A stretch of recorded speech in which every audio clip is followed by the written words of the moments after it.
அதிமுகவுடன் தான் கூட்டணியில் இருக்கிறோம் என தெரிவித்த புரட்சி பாரத கட்சித் தலைவர் ஜெகன்மூர்த்தி, அதிமுக பாஜக கூட்டணி மதவாத கூட்டணியா என்பதை மக்கள் முடிவு செய்வார்கள் என்று தெரிவித்துள்ளார்.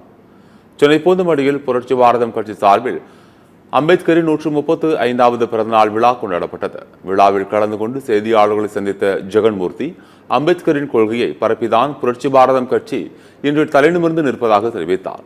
மேலும் தற்போது வரை அதிமுகவுடன் தான் கூட்டணியில் இருக்கிறோம் என தெரிவித்த ஜெகன்மூர்த்தி, அதிமுக பாஜக கூட்டணி மதவாத கூட்டணியா என்பதை மக்கள் முடிவு செய்வார்கள் என்று தெரிவித்துள்ளார்.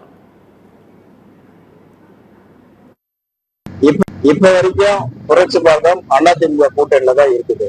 தேர்தலை சந்திக்கின்ற பொழுது மக்கள் யாரை ஏற்றுக் கொள்கிறார்களோ அதுதான். மதவாத கொள்கை என்று எதிர்கட்சிகளை விமர்சனம் பண்ணாலும் அதை மக்கள் ஏற்றுக்கொள்ளவில்லை என்று சொன்னால் அதுக்கு அர்த்தமாகிவிடும். மக்கள் ஏற்றுக்கொண்டால் அதுல எந்த பிரச்சனையும் இல்லை என்றுதான் தோன்றுகிறது. ஆகவே புரட்சி பாரதம் பொறுத்தவரையில் இப்பொழுது வரை அதிமுகவுடன் கூட்டணியில் இருக்கிறது.